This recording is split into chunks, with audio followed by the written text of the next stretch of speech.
are these points of vulnerability and we are able to learn from previous civilizations and these myths and all these legends, wouldn't the primary focus of our species to be able to get off the planet and become interplanetary to avoid these things? Like, what we should be focusing on ways to preserve the species, whether it be avoiding asteroid impacts or comet impacts, either or that, or getting off of Earth for a certain amount of time. I like both, because anything we can do to maximize the probabilities.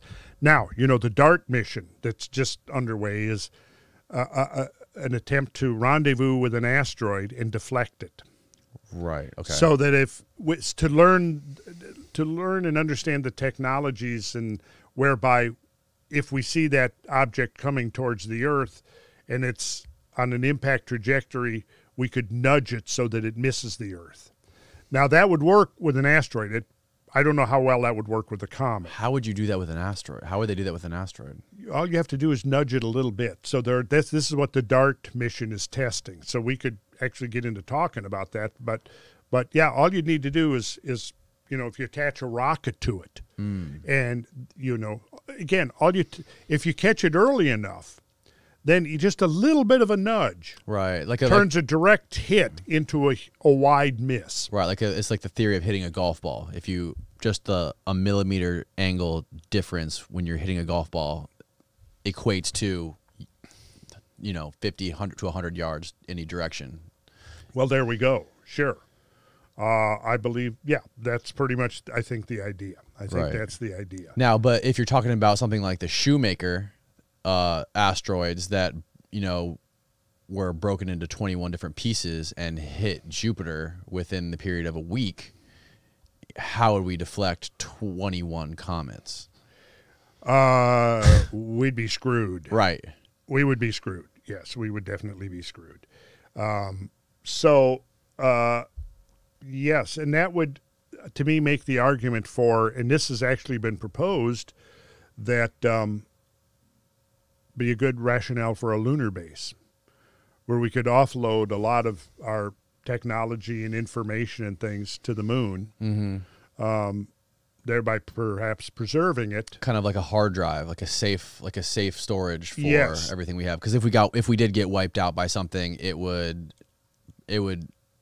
virtually erase us from the planet. It would. If anything like the Younger Dryas happened now. Yeah. Oh, yeah. I mean, the remnants of human population would be reduced to a Stone Age existence. Because isn't it true that it only takes about 100 years for, if you erased human civilization off the face of the earth right now, within 100 years, all of our buildings, all of our structures, everything that we have would be consumed by the earth. All you would have would be... It would take longer than that. Okay. I mean, you know, reinforced concrete structures are going to take probably 400 years to 1,000 years. Okay. But that's just assuming... But 1,000 years is nothing on the scale of things that we're talking about. Yeah, when we're talking about things from 12,000 years ago. Now, that's assuming, you know, there was that book came out about 10 years ago called The World Without Us, where he kind of goes into talking to engineers and material scientists and all of this and tries to get to the bottom. What would happen if all of a sudden all people disappeared and human infrastructure was still there? What would happen to it over the millennium? And pretty much the conclusion was there wouldn't be anything left to speak of after 10,000 years, with the exception perhaps of the pyramids. Mount Rushmore. Mount Rushmore was one I think they mentioned. But, you know, the thing is there, and that's just assuming gradualistic processes. That's not even counting you might have some serious catastrophes and what I've tried to, so in fact there's somebody now who put out a video called Why Randall Carlson is Wrong. Oh, really? Oh, yeah. And I'm... How does that make you feel? Oh, it doesn't make me feel bad. I mean, I'm totally cool with that. And the reason is that this particular video basically is just your standard issue response to these kinds of questions. And basically what it boils down to is this. Well, if there was something existing, and of course what this guy does is he basically takes some quotes of mine out of one of the Joe Rogan podcasts, out of context, and then he kind of contrives his own scenario of what I'm saying, which isn't what I'm really saying. Right. And then he, Straw man. Yeah, total straw man. Total straw man. That's exactly what it is. But what it's clear from what I watched the video a few months ago was that he had no concept of catastrophism and what the implications of that would be in terms of, because his basic argument was that, well, if there was some civilization, back in the Ice Age, we would still be finding artifacts and this kind of thing, right, to prove that it was there. And this has been a rationale that's been proffered by these guys for decades now. That, well, where's the potsherds? Where's the evidence? Well, I mean, now, like Graham Hancock likes to point out, well, we got the evidence. Every year we're learning more and more stuff. And he cites Göbekli Tepe, right? Right. Now this guy, what he says is, well, he makes assertions like this. He says, well, we know that Stone Age hunter-gatherers could build were capable of, monumental structures. Look at Göbekli Tepe. My first thought is, well, wait a second. You have no idea who built Göbekli Tepe. You don't know. And you're just projecting your own imaginary scenario. Like, wait a minute, nomadic hunter-gatherers, they're fully capable of creating monumental architecture. And I'm like, okay, I guess they've got a lot of spare time and a lot of extra people, hunter-gatherers, we know from Stone Age, from multiple, and this guy's an archaeologist, he should know better. I mean, nomadic hunter-gatherers are typically, just extended families of maybe 40 to 100 people for the most part, right? To accomplish these kinds of monumental infrastructure workings, you have to have an organized society. You have to have leisure time. You have to have abundant food. You have to have the people that are doing this are not spending their time out hunting. Right. No. And why would you do it? What's the motive there? Come on, I'd like to know a motive. Right, you're not consumed by survival. Let's just put it lightly. Exactly. And then in the case of Göbekli Tepe, it's been buried. Right.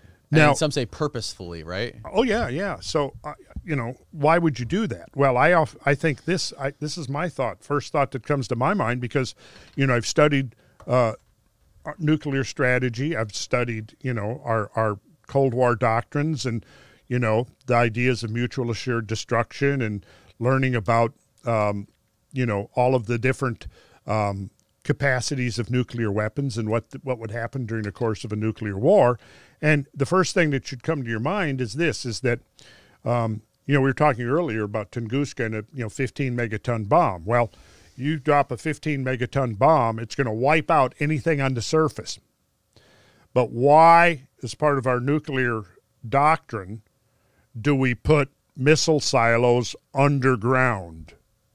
Essentially, we bury them.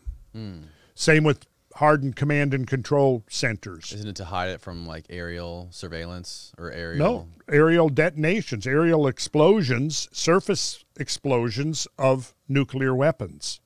Oh. Yeah. So you've got a super hardened missile silo that's, stories underground. Remember in the late 80s when we were developing that new generation of missiles like the Pershing II missiles, the Trident III missiles, you know what they were designed to do? They were designed to penetrate up to 50 or 60 feet into the earth before exploding. Why? Because you had to do that if you're going to take out a missile silo or a command and control bunker, you've got to be able to explode them underground. If they're buried, they're going to be, they're going to be protected from what's the blast and the fire and everything that's up on the surface. That's why it was done. So now, again, think about the correlations, the parallels between the Tunguska blast. You brought this up yourself. You said Hiroshima and Nagasaki were actually detonated in the atmosphere. And the purpose of that, again, is because the radius of destruction is much greater with on the surface. On the surface when you have an atmospheric detonation. Right. So if you want to preserve a monument from an aerial explosion, bury it. That's what you do. You'd bury it. Okay. Now, if we had the stream from heaven descending like a pestilence, and that stream of heaven is hundreds of Tunguska objects, You would bury it. you would bury it.